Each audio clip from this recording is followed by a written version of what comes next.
हा ध्वज हळूहळू वरती चाललेला आहे आणि तो पूर्ण फडकल्यानंतर आपण या ठिकाणी राज्यगीत आणि राष्ट्रगीत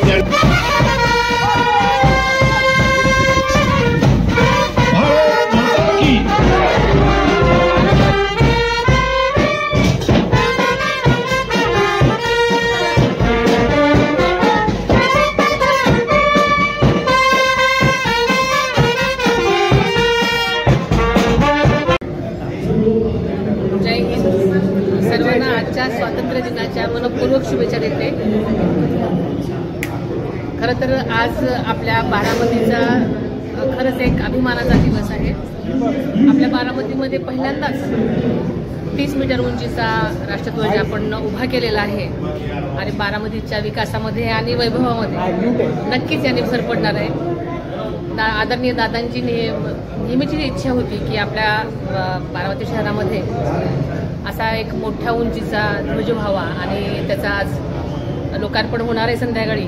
आपल्या बारामतीकरांसाठी सगळ्यांसाठीच हा अत्यंत अभिमानाचा क्षण आहे, दिवस आहे आणि बारामतीच्या वैभवात भर पाडणारी ही एक आज म्हणजे एक छान सगळ्यांना अभिमान वाटावा असा झेंडा उभा झालेला आहे। त्याचा आपल्या सर्वच जनतेला मनापासून आनंद होत आहे। सगळ्यांनी आज सकाळी सकाळी इथे येऊन अत्यंत मनोभावे मानवंदना दिलेली आहे। सगळ्या स्वातंत्र्य सेनांनी ज्यांनी भारताच्या स्वातंत्र्यासाठी जीवदान दिले त्यांना आदरांजली वाहिलेली आहे आणि बारामतीकरांसाठी अत्यंत महत्त्वाचा आणि अभिमानाचा क्षण आहे। मोहिनी साहेब इथं प्रदर्शन भरवलेलं आहे, जुने फोटो आठवणी इथं तुम्ही प्रदर्शनात बघितलेले, काय वाटतं, काय भावना आहे? तुमच्या लग्नातले देखील फोटो या ठिकाणी पाहिले। खरं सांगायचं तर आदरणीय दादांच्या वाढदिवसानिमित्त इथे नटराज नाट्य दालनामध्ये दादांच्या सगळ्याच फोटोंचं प्रदर्शन त्यांच्या जीवन प्रवासाचं केलेलं आहे।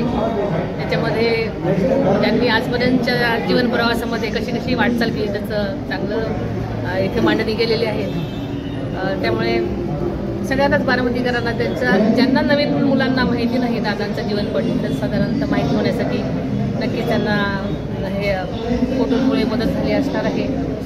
या सगळ्याच्या बरोबरच त्यांच्या कामगिरीबरोबरच त्यांचे वैयक्तिक घरातले फोटो पण आहेत। आमच्या लग्नाला आता 40 वर्ष होणार आहेत यावर्षी आणि ह्या फोटोकडे बघताना अगदी मागचा सगळा संबंध काळ समोर झालेला आहे। आता अतिशय वहिनी खरं तर इथं सगळे लहानपणापासूनचे फोटो लावलेले आहेत, तुमच्या लग्नाचे देखील फोटो लावले, ते रक्षाबंधन असेल भाऊबीजेचे फोटो लागले, कुठेतरी दुःख जाणवतं या सगळ्याचं की कौटुंबिक क्षणसुद्धा इथे आहेत।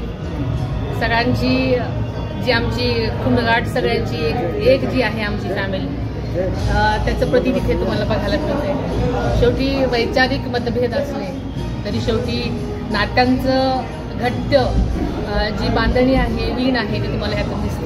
धन्यवाद।